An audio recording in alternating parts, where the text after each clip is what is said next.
السلام علیکم ورحمۃ اللہ وبرکاتہ۔ الحمد للہ رب العالمین والصلاة والسلام علی اشرف الانبیاء والمرسلین۔ آج کا ہمارا سبق سورۃ الرحمن آیت نمبر 46 سے لے کر 61 تک ہے۔ اعوذ باللہ من الشیطان الرجیم۔ وَلِمَنْ خَافَ مَقَامَ رَبِّهِ جَنَّتَانِ، وَلِمَنْ اور اس شخص کے لیے جو، ولیمن واو معنی اور لام کے نیچے جو زیر ہے لی، اس کا معنی کے لیے اور من معنی جو، ولیمن اور اس شخص کے لیے جو خافا ڈر گیا، خافا ڈر گیا، مقام ربی ہی اپنے رب کے سامنے کھڑے ہونے سے، مقام ربی ہی اپنے رب کے سامنے کھڑا ہونے سے ڈر گیا، جنتان اس کے لیے کیا ہے، جنتان دو باغ ہیں، جنتان دو باغ ہیں۔ اب یہاں پر یہ جو مقام کا لفظ ہے اس کا معنی کھڑا ہونا بھی ہے، تو جب کھڑا ہونا ہم اس کا ترجمہ کریں گے تو اس وقت یہ مصدر میمی کہلاتا ہے، اس وقت یہ مصدر میمی ہوگا اور اس کا ترجمہ ہوگا کھڑا ہونا۔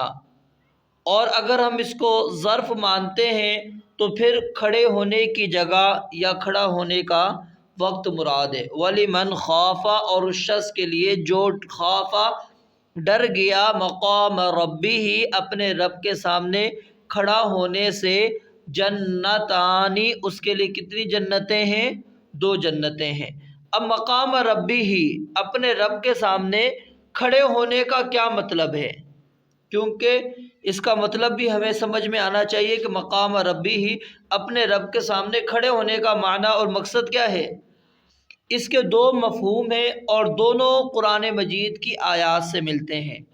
ایک اس کا مفہوم یہ ہے کہ جو شخص اپنے رب کے سامنے کھڑا ہونے سے ڈر گیا اس کے لیے دو باغ ہیں، تو اس صورت کے اندر یہ مقام ربی ہی جو ہے اس سے مراد بندے کا اپنے رب کے سامنے کھڑا ہونا ہے، اور اس کی تائید قرآن مجید کی اس آیت سے ہوتی ہے، یوم یقوم الناس لرب العالمین، کہ جس دن لوگ رب العالمین کے لیے کھڑے ہوں گے۔ اور دوسرا اس کا مفہوم یہ ہے کہ جو شخص اپنے رب کے قائم ہونے سے ڈر گیا، یعنی رب اس کے اوپر نگران ہے، جو بندہ ڈر گیا کہ وہ رب اس کے اوپر قائم ہے، نگران ہے، اس سے ڈر گیا، تو اس معنی کی تائید اس آیت مبارکہ سے ہوتی ہے، افمن هو قائم علی کل نفس بما کسبت، کیا وہ شخص جو ہر جان پر اس کا نگران ہے جو اس نے کمایا، تو یہاں سے مراد کیا، رب العالمین، تو مقام ربی ہی ایک سے مراد کیا ہے، بندے کا رب کے سامنے کھڑا ہونا، اور نمبر دو اللہ رب العالمین کا بندے پر نگران ہونا، یہ دونوں معنی اور مفہوم مراد بیک وقت لیے جا سکتے ہیں۔ اور یہ قرآن مجید کا یہاں پر ایک کمال ہے، اعجاز ہے کہ لفظ ایک ہوتا ہے لیکن اس کے معانی کیا ہوتے ہیں، متعدد ہوتے ہیں، کئی معانی ہوتے ہیں اس کے۔ تو جو شخص اس بات سے ڈر گیا کہ اس نے قیامت والے دن اپنے رب کے سامنے کھڑا ہونا ہے، اور اس بات سے بھی ڈرتا رہا کہ اس کا رب اس کی ہر چھوٹی بڑی حرکت کو دیکھ رہا ہے، تو اللہ رب العالمین نے فرمایا جنتانی، اس شخص کے لیے کیا ہے، دو باغ ہیں۔ اور یہاں سے یہ بات بھی واضح ہو جاتی ہے کہ جنت کی جو وراثت ہے اس کی بنیاد اللہ تعالیٰ کا ڈر ہے، خوفا ڈر ہے، خوف ہے، اس کی بنیاد پر بندہ جنت کا وارث بنے گا، کیونکہ جب تک اللہ کا ڈر اور خوف نہ ہو انسان صراط مستقیم پر قائم نہیں رہ سکتا، اور اسی طرح انسان اللہ کی نافرمانیوں سے بچ بھی نہیں سکتا۔ اللہ کی نافرمانیوں سے بچنے کے لیے اور صراط مستقیم پر قائم رہنے کے لیے بندے کو تقوی اختیار کرنا ضروری ہے۔ اور اسی طرح جو صحیح البخاری کی بڑی معروف روایت ہے 660 نمبر، کہ قیامت والے دن 7 خوش نصیب افراد ہوں گے جن کو اللہ رب العالمین عرش کا سایہ دیں گے۔ اگر ہم اس حدیث پر غور کریں تو ہمیں سب اعمال کی اصل کیا چیز ملے گی، اللہ کا ڈر اور خوف ہوگا۔ اور اسی طرح وہ بڑا معروف واقعہ یہ بھی صحیح بخاری کے اندر موجود ہے، 3452 نمبر روایت ہے کہ ایک شخص وہ کفن چوری کیا کرتا تھا، لیکن اس کو احساس ہوا اور اس نے مرتے وقت وصیت کر دی کہ مجھے جلا کر میری کچھ راکھ کو ہوا میں اڑا دیا جائے گا، کچھ کو پانی میں بہا دیا جائے۔ اللہ رب العالمین نے اس کو جمع کیا اور اس سے پوچھا تو اس نے کہا اے اللہ میں تیرے سامنے کھڑے ہونے سے ڈر گیا تھا، تو اس وجہ سے اللہ رب العالمین نے اس کو کیا ہے معاف کر دیا۔ اور اسی طرح مقام ربی ہی، اس لفظ کے اندر خوف کے ساتھ کیا ہے محبت کا پہلو بھی بالکل نمایاں واضح ہے کہ وہ کسی اجنبی یا ظالم سے نہیں ڈر رہا بلکہ اپنے رب سے، مالک سے ڈر رہا ہے جس نے اسے پیدا کیا ہے اور ہر لمحے اس کی پرورش کر رہا ہے، اس کی ضرورت کو پوری کر رہا ہے، اس سے وہ ڈر رہا ہے۔ فرمایا وَلِمَنْ خَافَ مقام ربِّهِ، اور اس شخص کے لیے جو ڈر گیا مقام ربِّهِ، اپنے رب کے سامنے کھڑے ہونے سے، جنتانی، دو باغ ہیں، جنتن اس کا اصل معنی کیا ہوتا ہے باغ، اور قرآن مجید کے اندر کہیں پر یہ لفظ مفرد استعمال ہوا ہے اور کہیں پر یہ لفظ جمع بھی استعمال ہوا ہے۔ تو جہاں پر قرآن مجید کے اندر واحد استعمال ہوا ہے تو اس سے مراد جنت ہی ہوگی، اور جب ہم جمع وہاں پر استعمال ہوگا تو اس سے مراد کہ اس جنت کے اندر اللہ نے کئی قسم کے باغ بنائے ہوئے ہیں جو انسان کو اللہ رب العالمین دیں گے۔ بے شمار باغات اللہ رب العالمین نے تیار کیے، اور ان میں سے ہر مومن کو دو دو باغ اللہ رب العالمین عطا کریں گے جن کا وہ مالک ہوگا۔ اور اسی طرح ولی من کے اندر جو یہ لام ہے یہ لام تملیک ہے، یعنی ملکیت کا معنی اس کے اندر موجود ہے۔ فرمایا وَلِمَنْ خَافَ مَقَامَ رَبِّهِ، اور اس شخص کے لیے جو ڈر گیا اپنے رب کے سامنے کھڑے ہونے سے، جنتانی، اس کو کتنے باغ ملیں گے؟ دو باغ ملیں گے۔ اللہ رب العالمین نے یہاں پر دو باغ کا تذکرہ کیا، اور پھر آیت نمبر 62 کے اندر پھر اللہ رب العالمین دوبارہ ذکر کریں گے وَمِن دُونِهِمَا جَنَّتَانِ، کہ اس کے علاوہ دو اور باغ ہیں۔ تو ان کے اندر علماء نے یہ تطبیق دی ہے کہ یہاں پر جو وَلِمَنْ خَافَ مَقَامَ رَبِّهِ جنتان کا تذکرہ ہے، یہ وہ باغ ہیں جو اعلیٰ باغ ہیں، جو اللہ رب العالمین نے مقربین کے لیے تیار کیے ہیں۔ اور پھر جو آیت نمبر 62 کے اندر ذکر ہے وہ باغ کم درجے والوں کے لیے ہے جو اصحاب الیمین ہیں، اور اس کی آگے تفصیل سورہ واقعہ کے اندر آپ پڑھیں گی، وہاں پر انشاءاللہ وہ آئے گی بات اور ہم پڑھیں گے وہاں پر۔ اور اسی طرح پھر نبی مکرم صلی اللہ علیہ وآلہ وسلم کی صحیح بخاری کے اندر بھی روایت موجود ہے، حدیث نمبر 4878 نمبر روایت ہے۔ آپ علیہ السلام نے فرمایا دو باغ ایسے ہیں جن کے برتن اور جو کچھ ان دونوں میں ہے چاندی کا ہے، اور دو باغ ایسے ہیں جن کے برتن اور جو کچھ ان میں ہے سونے کا ہے، اور جنت عدن میں جنتیوں کے درمیان اور ان کے اپنے رب کو دیکھنے کے درمیان کبریائی کی چادر کے سوا کوئی رکاوٹ نہیں جو اس کے چہرے پر ہے۔ اور اسی طرح صحیح البخاری کے اندر اور بھی روایات موجود ہیں، تو یہ واضح ہو گیا کہ اللہ رب العالمین نے باغ تیار کیے ہیں، اور جو پہلے باغوں کا تذکرہ جو ابھی ہم نے پڑھا اس سے مراد کیا ہے جو اللہ نے مقربین کے لیے تیار کیے۔ فَبِأَيِّ آلَاءِ رَبِّكُمَا تُكَذِّبَانِ، تو اپنے رب کی نعمتوں میں سے کس کس کو تم دونوں جھٹلاؤ گے؟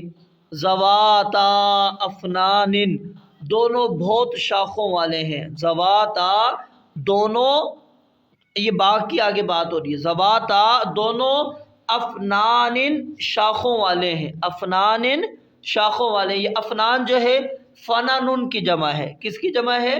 فنانن، ٹھیک ہے۔ اس کا معنی کیا ہوتا ہے؟ سیدھی لمبی شاخ، اور یہ فنن کی بھی جمع ہو سکتی ہے، فنن نون تشدید کے ساتھ، ٹھیک ہے، تنوین بھی ہے۔ تو فنن کی جمع ہے جس کا معنی کیا ہوتا ہے؟ قسم، یعنی بہت شاخوں والوں سے مراد کیا ہوگا؟ شاخیں، پتے، پھلوں کی کثرت ہے، کیونکہ باغوں میں ٹہنیاں تو ہوتی ہیں باغوں کی، لیکن افنان جب یہ فنن کی جمع ہوگی تو اس کا مطلب کیا ہوگا؟ وہ دونوں باغ بہت سی قسموں کے پودوں اور درختوں والے ہیں۔ ذواتا افنان، دونوں بہت شاخوں والے ہیں، فبأي آلاء ربكما تكذبان، تو اپنے رب کی نعمتوں میں سے کس کس کو تم دونوں جھٹلاؤ گے، فیہما ان دونوں میں، فیہما ان دونوں میں، عینانی دو چشمے ہیں، عینانی دو چشمے ہیں، وہ کیا ہے چشموں کی حالت، تجریان جو بہہ رہے ہیں، تجریان جو بہہ رہے ہیں۔ اب چشمے دو قسم کے ہوتے ہیں، ایک وہ ہوتا ہے جن سے اتنا پانی نکلتا ہے کہ جو آگے بہنے لگتا ہے اور پھر وہ ندی نالے کی صورت اختیار کر لیتا ہے، ایک چشمہ وہ ہوتا ہے جن سے پانی نکلتا ہے لیکن اتنا ہی جتنا ان میں سے نکالا جائے، جیسا کہ زمزم کا جب چشمہ پھوٹا تو سیدہ حاجرہ علیہ السلام اس نے اس کے ارد گرد جو ہے ریت وغیرہ کی منڈیر بنا دی، تو وہ وہیں رک گیا۔ نبی علیہ السلام نے فرمایا کہ اللہ اسماعیل پر رحم فرمائے، اگر وہ اس کے گرد منڈیر نہ بناتی تو وہ ندی کی صورت میں جاری ہو جاتا، اور یہ صحیح بخاری کے اندر روایت موجود ہے۔ تو اللہ رب العالمین نے فرمایا کہ ان دونوں چشموں کا پانی ایک جگہ پہ ٹھہرا ہوا نہیں ہے، تجریان وہ دونوں چشمے کیا ہیں، بہہ رہے ہیں۔ فَبِأَيِّ آلَاءِ رَبِّكُمَا تُكَذِّبَانِ، تو اپنے رب کی نعمتوں میں سے کس کس کو تم دونوں جھٹلاؤ گے، فیہما ان دونوں میں، فیہما ان دونوں میں، من کل فاکہۃ ہر پھل میں سے، من کل فاکہۃ ہر پھل میں سے، زوجانی دو جوڑے ہیں، دو قسمیں ہیں، زوجانی دو قسمیں ہیں، یعنی اللہ رب العالمین فرماتے ہیں کہ ہر پھل کی دو قسمیں اس کے اندر موجود ہے۔ اس سے یا تو مراد یہ ہے کہ جو دنیا میں تھی وہ، یا پھر دوسری وہ قسم جو نہ کسی آنکھ نے دیکھی، نہ کسی دل میں اس کا خیال گزرا، نہ کسی کان نے وہ سنی، یا پھر اس سے یہ بھی مراد ہو سکتی ہے کہ ایک ہی پھل کے متعدد ذائقے ہوں گے، جیسے دنیا میں ہی آم کو لے لیجئے، ہر آم کا ذائقہ کیا ہے، جدا جدا ہے، تو دنیا کے پھلوں کی نسبت ہم جنت کے پھلوں کے ساتھ کچھ نہیں کر سکتے، اور ہمیں معلوم ہی نہیں کہ اللہ رب العالمین نے وہاں پر جو پھل رکھے ان کے ذائقے کیا ہوں گے۔ زوجان یہ تثنیہ کا لفظ جمع اور کثرت کے معنی کے لیے استعمال ہوتا ہے، تثنیہ کا لفظ ہے لیکن جمع اور کثرت کے معنی میں استعمال ہوتا ہے۔ فیہما ان دونوں میں، یعنی ان دونوں باغ میں، من کل فاکہۃ ہر پھل میں سے، زوجانی دو قسمیں ہیں۔ فَبِأَيِّ آلَاءِ رَبِّكُمَا تُكَذِّبَانِ، تو اپنے رب کی نعمتوں میں سے کس کس کو، تُكَذِّبَانِ تم دونوں جھٹلاؤ گے۔ متکئین، متکئین تکیہ لگائے ہوئے، متکئین تکیہ لگائے ہوئے، یعنی ٹیک کس کو کہتے ہیں، پہلو پر کوہنی کے سہارے سے لیٹے ہوئے یا ٹیک لگا کر بیٹھے ہوئے شخص کو متکی کہتے ہیں۔ متکئین تکیہ لگائے ہوئے، علی فرشن ایسے بستروں پر، علی فرشن ایسے بستروں پر، یہ فرش جو ہے یہ جمع ہے، فرش کیا ہے، جمع ہے کس کی، فراشن کی، کس کی جمع ہے، فراشن کی۔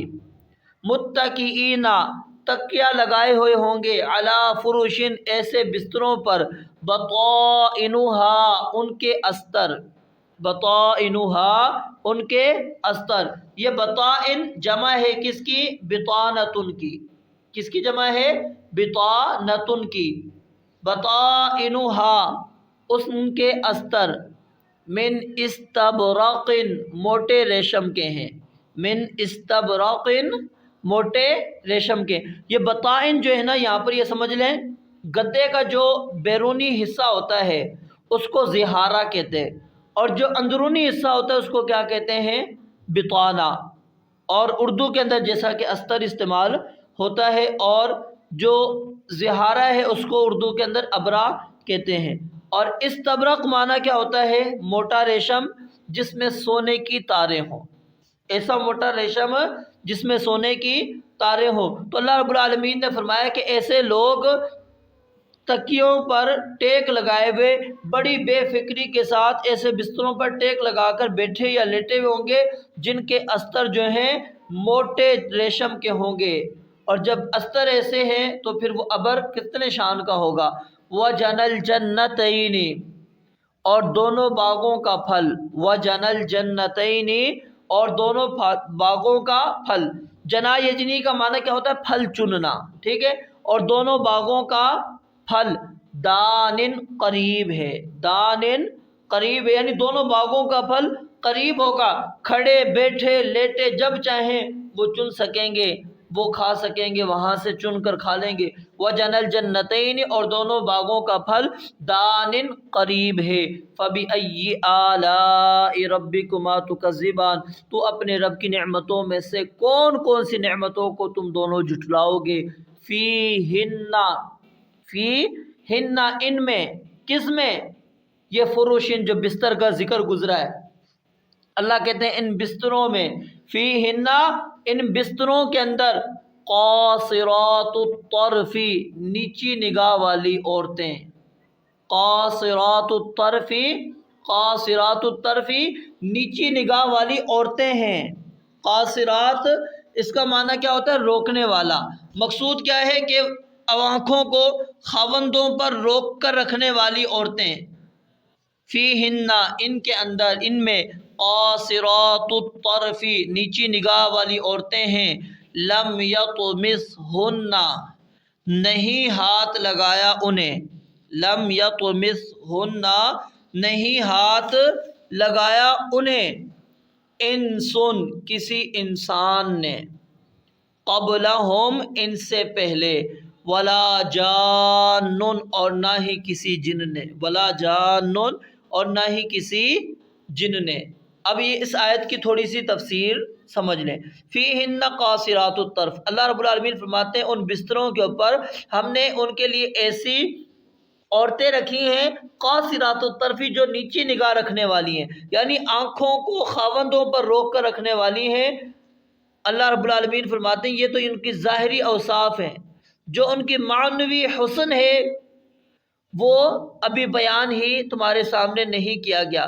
اور لم یطمثہن انسن، ان کو کسی نے چھوا نہیں ہوگا، یعنی وہ عورتیں کنواری ہوں گی، اگر دنیا میں خاوندوں کے پاس رہی ہوں گی تب بھی جنت میں آ کر نئے سرے سے وہ کنواری ہو جائیں گی، اور جنت میں ملنے والے خاوندوں سے پہلے کسی نے انہیں چھوا تک بھی نہیں ہوگا۔ اور اس کی آگے تفصیل سورہ واقعہ کے اندر آیت نمبر 35 سے 38 تک آئے گی۔ اور فرمایا لم یطمثہن انس قبلہم، ان سے پہلے کسی انسان نے اور نہ ہی جن نے۔ اور یہاں سے بھی یہ بات ثابت ہو گئی کہ جنات بھی کیا ہے؟ جنت کے اندر جائیں گے، کیونکہ مکلف انسان اور جن ہے۔ وما خلقت الجن والانس الا لیعبدون فبأی آلاء ربکما تکذبان، تو اپنے رب کی نعمتوں میں سے کس کس نعمتوں کو تم دونوں جھٹلاؤ گے؟ کأنہن، گویا کہ وہ عورتیں، کأنہن، گویا کہ وہ عورتیں، الیاقوت، یاقوت ہیں، الیاقوت، یاقوت، یاقوت سرخ رنگ کا پتھر ہوتا ہے جو اتنا صاف شفاف ہوتا ہے کہ اس کے درمیان سوراخ میں دھاگا ڈالا جائے تو باہر سے نظر آ جاتا ہے۔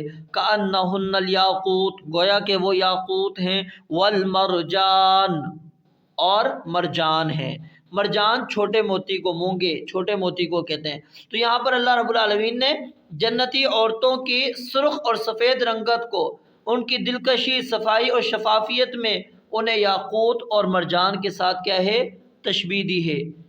امام محمد ابن سیرین رحمہ اللہ بیان فرماتے ہیں، یا تو اس بات پر کہ لوگوں نے عورتوں اور مردوں کے مابین فخر کا ذکر کیا، یا ویسے ہی گفتگو ہوئی کہ جنت میں مرد زیادہ ہوں گے یا عورتیں، تو سیدنا ابو ہریرہ رضی اللہ تعالیٰ عنہ نے کہا کیا ابو القاسم صلی اللہ علیہ وآلہ وسلم نے یہ نہیں فرمایا کہ پہلی جماعت جو جنت میں داخل ہوگی 14ویں کے چاند کی طرح ہوگی، اور اس کے بعد والی جماعت آسمان کے سب سے زیادہ روشن چمکدار ستارے کی طرح ہوگی، ان میں سے ہر مرد کی 2 بیویاں ہوں گی جن کی پنڈلیوں کا مغز گوشت کے پار سے نظر آ رہا ہوگا، اور جنت میں کوئی شخص بیوی کے بغیر نہیں ہوگا۔ اور اسی طرح صحیح بخاری کے اندر روایت موجود ہے، انس بن مالک رضی اللہ تعالیٰ عنہ بیان فرماتے ہیں کہ نبی علیہ السلام نے فرمایا اللہ کے راستے میں ایک شام یا ایک صبح دنیا و ما فیہا سے بہتر ہے، اور جنت میں تمہارے کسی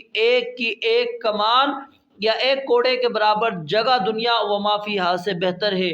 اور اگر اہل جنت کی کوئی عورت زمین والوں کی طرف جھانک لے تو زمین و آسمان کے درمیان کا سارا حصہ روشن ہو جائے اور یہ سارا خلا خوشبو سے بھر جائے، اور اس کے سر کا دوپٹہ دنیا اور جو کچھ دنیا کے اندر ہے اس سے بہتر ہے۔ تو یہاں پر آپ اندازہ لگا سکتے ہیں کہ اللہ رب العالمین نے اہل جنت کے لیے کیا کیا نعمتیں تیار کر رکھی ہیں۔ فَبِأَيِّ آلَاءِ رَبِّكُمَا تُكَذِّبَانِ، تو اپنے رب کی کون کون سی نعمتوں کو تم دونوں جھٹلاؤ گے۔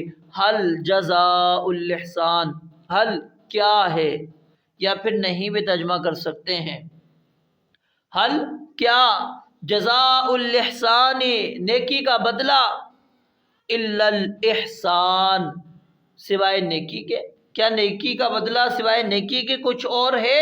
یعنی نیکی کا بدلہ صرف نیکی ہی ہے، اس کے علاوہ کوئی اور بدلہ اس کا ہو ہی نہیں سکتا۔ فَبِأَيِّ آلَاءِ رَبِّكُمَا تُكَذِّبَانِ، تو اپنے رب کی نعمتوں میں سے کس کس نعمتوں کو تم دونوں جھٹلاؤ گے۔ اللہ رب العالمین سے دعا ہے رب العالمین سمجھنے اور عمل کرنے کی توفیق عطا فرمائے۔ وآخر دعوانا ان الحمد للہ رب العالمین۔